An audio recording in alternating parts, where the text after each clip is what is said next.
নমস্কার। আবার আমরা এসে উপস্থিত হয়েছি এই ছোট্ট সোনার মেয়েটি জলপরি অনুপ্রিয়া চৌধুরীদের বাড়িতে। উপলক্ষ কি?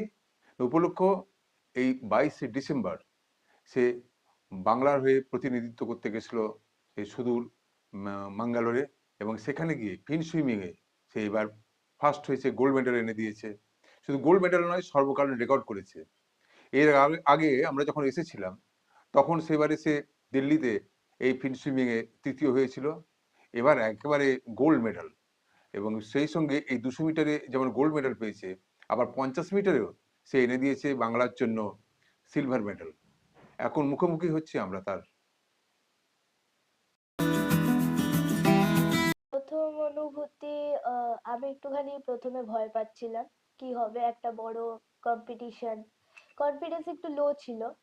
কিন্তু কিছুক্ষণ পর যখন মনে আসলো যে কতটা হার্ড প্র্যাকটিস করেছিলাম, তো সেটা মনে করে এতটা কনফিডেন্স এসছে, জলে নামার পর আমি পুরো আমার উপর ফোকাস করছিলাম। যতটা নিজের মধ্যে স্পিড তোলা যায় ততটা স্পিড দিয়ে আমি যা অ্যাচিভমেন্ট করেছি সেটা নিয়ে আমি খুবই খুব ভালো লাগছে হ্যাঁ তোমার। ভালো। কিন্তু ভালো লাগাটা তোমার যেমন ওভার কনফিডেন্স না হয়, কনফিডেন্স ভালো। কারণ আগামী দিনে তোমাকে আরো বৃহত্তর আঙিনায় যেতে হবে, হুম, এখানে থামলে চলবে না। তো প্রসঙ্গক্রমে আবার আসি যে তুমি যেটাতে গোল্ড মেডেল পেলে হুম। এবং রেকর্ড করেছো শুনলাম, সেটা কত মিটার এবং কি তার টাইমিং ছিল? আমি 200 মিটার সারফেসে রেকর্ড টাইমিং মেরেছিলাম।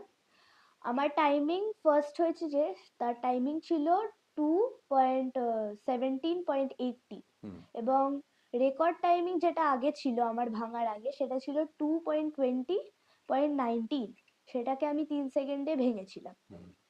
আর 50 মিটারে কি হলো? 50 মিটারে আমি আমার নিজের টাইম ট্রায়াল, মানে সেকেন্ড টাইম ট্রায়ালে আমি ফার্স্ট হয়েছিলাম। আমার টাইমিং 26 ছিল, কিন্তু ফার্স্ট টাইম ট্রায়ালে কর্ণাটকের একজন মেয়ে সে 25 মেরেছে, তো আমি ওখানে সেকেন্ড এসেছিলাম অল টোটাল। যখন তুমি লাস্ট ফিনিশিং টাচ দিলে 200 মিটারে, তখনও কি তুমি বুঝতে পেরেছিলে যে তুমি রেকর্ড করতে চলেছো এবং গোল্ড মেডেল পেতে চলেছো? না, আমি অতটাও এক্সপেক্ট করিনি, কিন্তু আমি এইটুখানি এক্সপেক্ট করেছিলাম যে আমি আমার নিজের বেস্টটা দেব। এবং টাচ করার পর যখন আমি ঘুরে দেখলাম আমার পাশে কেউ করেনি, আর যখন রিপোর্টার অ্যানাউন্স করছিল যে Anupriya Chowdhury will take the gold this year to her home, তো আমি ওটা মানে এতটা যে আনএক্সপেক্টেড জিনিস হবে আমি এক্সপ্রেস করতে পারছিলাম না। পাওয়ার পর প্রথম প্রতিক্রিয়া বা প্রথম ফোন কাকে করেছিলে? আমি প্রথম ফোন আমার দাদু দিদাকে করেছিলাম, কিন্তু এমনি যখন জল থেকে উঠে আমি আমার মাকে গিয়ে বলেছিলাম আর মাকে জড়িয়ে ধরেছিলাম। না, তুমি আগে রেজাল্টটা জানতে পারলে না মা আগে রেজাল্টটা জানতে পেরেছিল?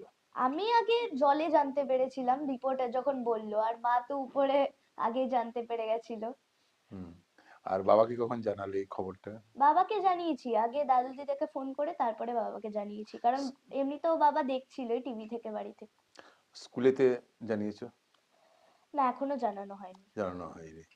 তো তোমার কাছে একটা ইয়ে যে ব্যাপারে জানবো।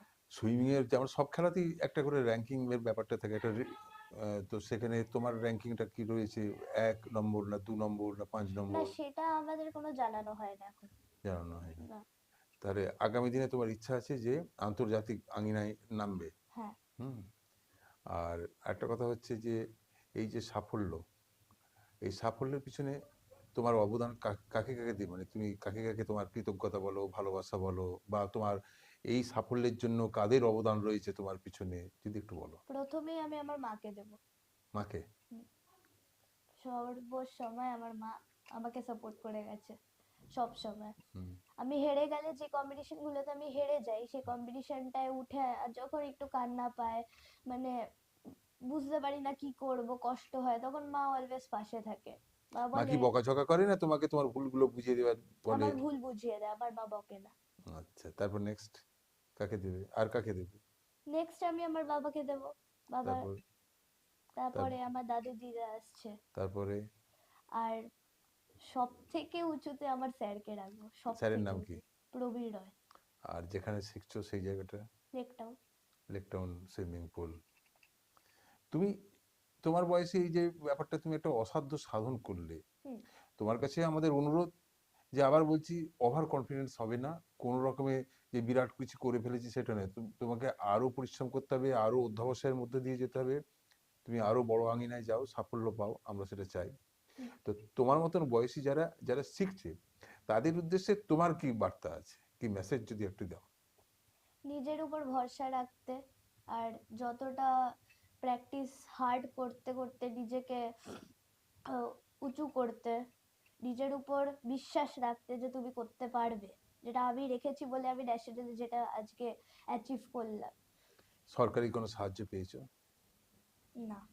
সরকারি কোনো সাহায্য না, তাহলে এই যে যাতায়াতের খরচ, খাওয়া দাওয়া, হোটেলে থাকা, এগুলো সমস্ত কোথা থেকে হচ্ছে? এগুলো আমার ফ্যামিলি থেকেই এসছে। আর এখানকার যিনি সম্মানীয় কাউন্সিলর,